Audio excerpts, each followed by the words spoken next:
کے لیے تجھے اجازت دے رہا ہوں. لفظ میں نے کیا کہا؟ ہر خیر کے لیے تجھے اجازت دے رہا ہوں. کچھ عرصے کے بعد ملا، کہنے لگا وہ 100% تاثیر ہے.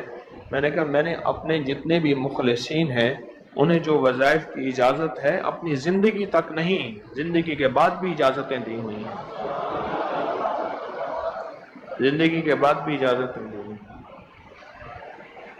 اور اس کا 15واں فائدہ ہے، اللہ اس کی روزی کی تنگی کو دور فرما کر غیب کی روزی اسے عطا فرمائیں گے.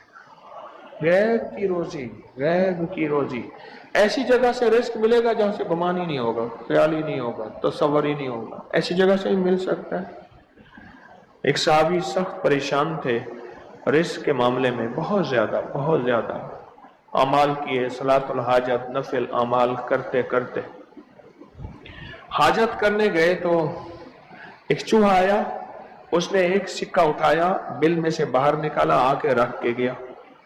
یہ بیٹھ گئے دیکھو پھر کیا ہوتا ہے. پھر آیا، پھر ایک سکہ نکالا، اشرفی نکالی، پھر آ کے باہر رکھ گیا.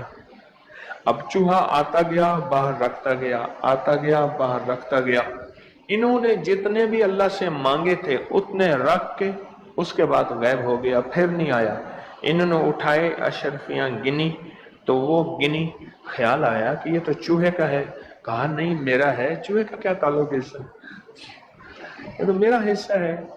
اللہ نے اس کی ڈیوٹی لگائی اس کا رزق دے، اور کہا کہ مولا واقعی تو غیبی رزق دیتا ہے اور ایسی جگہ سے دیتا ہے جہاں سے گمان نہیں. کوئی کہہ سکتا ہے کہ چوہے کے بل سے بھی مجھے اشرفیاں ملیں گی؟ کون گمان کر سکتا ہے چوہے کے بل سے اشرفیاں ملیں؟ کوئی گمان کر سکتا ہے؟ اسے کہتے ہیں غیبی رزق. ایسی جگہ سے رزق ملے گا جہاں سے گمان نہیں، جہاں سے خیال نہیں، جہاں تصور ہی نہیں. ایسی جگہ سے رزق، خیال نہیں، گمان نہیں، تصور ہی نہیں، ایسی جگہ سے رزق ملے گا. اب کتنا فائدہ ہو گیا؟ 15 ہو گئے. 17 فائدے ہیں اس کے. 16واں فائدہ اس کا یہ ہے، اللہ پاک اس درود کے پڑھنے والے کو ایسی نعمت عطا فرمائیں گے جو دنیا کے ولی قطب ابدال غوث قلندر بڑے بڑے اولیاء اس نعمت کو مانگتے آئے اور کوشش کرتے آئے، اللہ اس کو وہ نعمتیں عطا فرمائیں گے. اور ان میں سب سے بڑی نعمت ایک اور بھی ہے جہاں روحانیت، ولایت، تقوی، اللہ کا تعلق ہے. اور ایک نعمت یہ بھی ہے کہ اللہ اپنے ولی کو مرنے سے پہلے جنت میں اپنا مکان دکھا دیتا ہے. اور ایک نعمت یہ بھی ہے، اللہ اپنے ولیوں کی نسلوں کو پالتا ہے جیسے گدی نشین درباروں کے مجاوروں کی نسلیں پل رہی ہیں. جتنی مہنگائیاں آ جائیں، جتنی دنیا آ جائے، جتنا کچھ آ جائے، انہیں کوئی نسلوں، ان کو کوئی پرواہ نہیں. کوئی مرے بامے جیوے مما والی گھول پتا سے پیوے، انہیں کوئی پرواہ نہیں. اللہ پاک اس کو وہ عطا فرمائیں گے جو بڑی بڑی ہستیوں کو ملا. اور یہ اللہ پاک اس حالت میں موت دیں گے کہ اللہ اس کے دل کو سیاہیاں ختم کر کے، گندگیاں ختم کر کے، حتیٰ کہ بری عادات اور تنہائیوں کے عیب، گناہ، بدبختی، شقاوت صاف کر کے اللہ پاک اسے اپنے پاس اس وقت تک نہیں بلائیں گے جب تک کہ یہ صفائیاں نہیں ہوں گی. اللہ اسے اپنے پاس اس حالت میں بلائیں گے کہ وہ پاک اور صاف اور نور اور روحانی اور نورانی ہوگا. اور اس کا آخری فائدہ یہ ہے، اس کی برکت سے اللہ رزق کے غیبی روحانی عطا فرمائیں گے اور جسمانی عطا فرمائیں گے.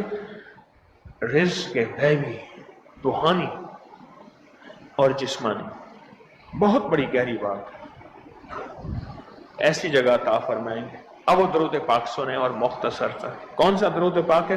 اللہم لک الحمد کما انت اہلہ وصلی علی محمد کما انت اہلہ وفعل بنا ما انت اہلہ فانک انت اہل التقوی واہل المغفرہ. آپ میرے ہر درس میں سنتے اور میرے خیال میں آپ کو یاد بھی ہو گیا ہوگا. اتنی دفعہ سنا ہے کہ یاد بھی ہو گیا، اتنی دفعہ سنا ہے کہ یاد بھی ہو گیا. یہ ہے صرف جمعے کی نماز کے بعد اس کو کتنی دفعہ پڑھنا ہے؟ اب میں پڑھتا ہوں، آپ گھڑی دیکھیں اس میں کتنے سیکنڈ لگتے ہیں.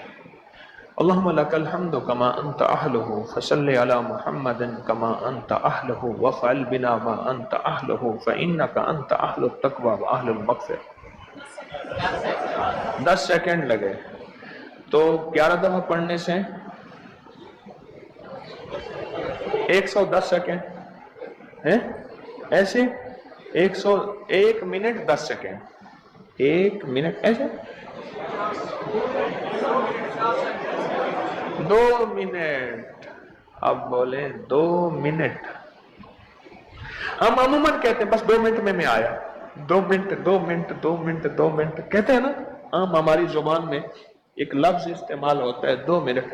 2 منٹ کے اندر کام ہو گیا اللہ کی مہربانی سے. 2 منٹ. اب بولو اگر یہ کوئی بندہ صرف 2 منٹ کا یہ لفظ یاد کر لے اور جمعے کے بعد صرف 2 منٹ کے لیے بیٹھ کے اس کو 11 دفعہ پڑھ لے، کمال ہی کمال ہے. اس ویڈیو کو لائک اور شیئر کریں. اب کریے یوٹیوب چینل کو